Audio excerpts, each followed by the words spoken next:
Ladies and gentlemen, there is a truth as old as time itself, yet as urgent as this very moment. Nothing extraordinary was ever accomplished from the comfort zone. Look around you. Every innovation that changed the world, every story that inspired generations, every life that burned brightly was forged in the fires of discomfort. The greatest athletes, thinkers, and leaders did not find their greatness where it was safe. They found it where it was uncertain, where it was difficult, where it was frightening. Today, we gather not just to speak of growth, but to confront the silent barrier that holds so many of us back. The illusion that safety equals success, that comfort equals contentment, that playing small is the same as playing smart. But here is the undeniable truth. If you are not growing, you are dying, not in body but in spirit. The person you could become is waiting just beyond the borders of what feels familiar. So let us begin this journey, not with empty inspiration, but with real understanding, because growth is not an accident, it is a choice. And that choice begins the moment you decide that becoming is more important than merely being. Growth is not a passive process. It does not happen by accident, nor does it flourish in environments where everything is predictable and safe. True growth, the kind that shapes character, builds resilience, and unlocks potential, requires challenge. It demands friction, resistance, and even discomfort.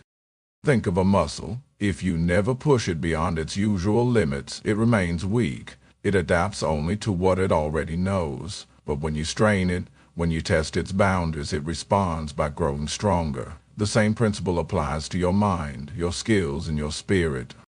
History's greatest innovators, leaders, and visionaries did not achieve greatness by staying comfortable. Thomas Edison failed thousands of times before inventing the light bulb. Nelson Mandela endured decades of imprisonment before leading a nation toward reconciliation. J.K. Rowling faced rejection after rejection before Harry Potter became a global phenomenon. None of them grew in comfort. They grew because they were willing to face difficulty head-on.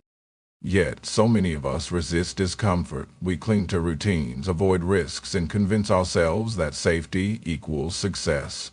But safety is an illusion. The world does not stand still. Technology evolves, industries shift, and personal aspirations change. If you do not grow, you stagnate, and stagnation is the slow death of potential. Ask yourself today, where have I been avoiding discomfort? Is it in learning a new skill, taking on a leadership role, or having a difficult conversation? Recognize that the unease you feel is not a stop sign. It's a signpost pointing toward growth. The choice is yours. Remain where it's easy and watch opportunities pass you by, or embrace challenge and discover what you're truly capable of. Fear is not your enemy. It is not a flaw, nor is it a sign of weakness. Fear is a guide, a compass pointing you toward the very experiences that will shape you into a stronger, wiser, and more capable person. Consider this. The things that scare you most are often the things that matter most. Public speaking terrifies many, yet it builds influence. Starting a business is daunting, yet it fosters independence. Admitting mistakes feels vulnerable, yet it deepens relationships. Fear does not appear randomly. It appears where growth is waiting.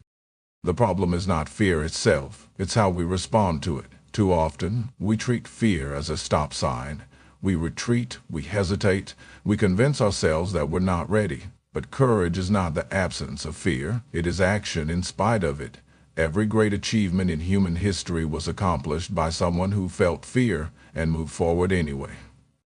Think of Rosa Parks. She was afraid when she refused to give up her seat, but her defiance changed history. Think of Elon Musk. He risked everything on Tesla and SpaceX, even when experts called him a fool. They did not let fear dictate their choices. They let it guide them toward what mattered. So, the next time fear grips you, ask, why does this scare me? Is it because it's truly dangerous, or because it's important? If it's the latter, that is your signal to proceed. Your fear is not a wall. It's a doorway. Walk through it. The comfort zone is a seductive place. It whispers promises of security, predictability, and ease. But make no mistake, it is also a cage. The human mind craves familiarity because it reduces uncertainty. We like knowing what to expect, how things will unfold, and how to avoid pain. But in doing so, we trade possibility for predictability. We choose the safety of what is over the uncertainty of what could be. Consider this. If a baby refused to take its first step for fear of falling, it would never walk. If a student refused to take a test for fear of failing, they would never learn. If an artist refused to share their work for fear of criticism, the world would never see their genius. The comfort zone is not safety, it's stagnation. It's where dreams go to die slowly, where potential remains untapped, and where people wake up years later wondering, what if? The truth is, life begins where comfort ends. Every meaningful achievement, every profound experience, every leap forward happens when someone decides that growth is more important than comfort. So ask yourself, what am I avoiding out of comfort? And more importantly, what is it costing me? There is no strength without struggle, no resilience without resistance. Every time you step beyond what is comfortable, you are tested, not just in skill, but in spirit. And every stumble, every setback is not proof of inadequacy, but a necessary lesson on the path to mastery. Consider the greatest athletes, scientists, and artists. Michael Jordan was cut from his high school basketball team. Albert Einstein's early work was dismissed. Oprah Winfrey was fired from her first television job. What separated them from those who gave up? They understood that failure is not the opposite of success. It is part of it. When you venture beyond familiarity, you will make mistakes. You will face rejection. You will, at times, feel foolish. But each of these experiences is refining you. A muscle does not grow unless it is broken down first. A sword is not forged without fire. The question is not whether you will fail, it's how you will respond. Will you let embarrassment keep you small, or will you stand up, analyze what went wrong, and return wiser? Every person who has ever achieved anything of significance has a graveyard of failures behind them. The difference is they kept going. So the next time you fall, remember, this is not the end. It's the beginning of your next attempt, and that one may change everything. The world is vast, limitless, and yet, most of us live within the tiny borders of what we already know. We eat the same foods, follow the same routines, and surround ourselves with people who think like us. But beyond those borders, that is where life truly begins. Every time you try something new, whether it's traveling alone, learning a language, or starting a conversation with a stranger, you are not just gaining a skill, you are expanding your entire perception of what is possible. Think of it like this. If you spend your whole life in a small village, you might believe that village is the entire world. But the moment you step beyond its borders, you discover mountains, oceans, cities, realities you never imagined. The same is true for your mind. When you push past comfort, you meet versions of yourself you didn't know existed. The timid person discovers confidence. The impatient person learns discipline. The follower becomes a leader. These traits were always within you. They were just waiting for the right challenge to draw them out. So ask yourself, what have I been avoiding because it's unfamiliar? And what might I discover if I dared to try? Small steps lead to big leaps. Courage is built gradually, not all at once. No one climbs a mountain in a single step. No one becomes fearless overnight. Courage is not a sudden burst of bravery. It is a habit, built one small decision at a time. If the idea of leaving your comfort zone feels overwhelming, start small. Speak up in a meeting if you usually stay quiet. Take a different route to work. Say yes to an invitation that would normally make you hesitate. These tiny acts rewire your brain. They prove that discomfort is not dangerous. It's just unfamiliar.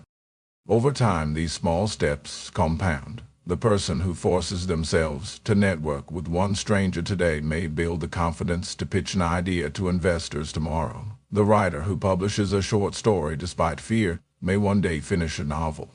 The key is consistency. Every day do one thing that stretches you, no matter how minor it seems, because courage, like a muscle, grows with use. So, don't wait for the perfect moment to take a big leap. Start with a small step and watch where it leads you. At the end of our lives, we will not regret the risks we took that didn't work out. We will regret the chances we didn't take at all. Think of the most vibrant, fulfilled people you know. Are they the ones who played it safe, or are they the ones who took chances, who traveled, who switched careers, who loved boldly, who failed spectacularly and kept going? A life lived entirely in comfort is a life half lived, because the greatest rewards, love, wisdom, achievement, adventure, lie on the other side of fear. Yes, risk brings the possibility of failure, but it also brings the possibility of something extraordinary. And even if things don't go as planned, you will know this: you had the courage to try. So do not let comfort cheat you of the life you could have had. Step forward, take the chance, grow, because the world belongs to those who dare. Will you be one of them?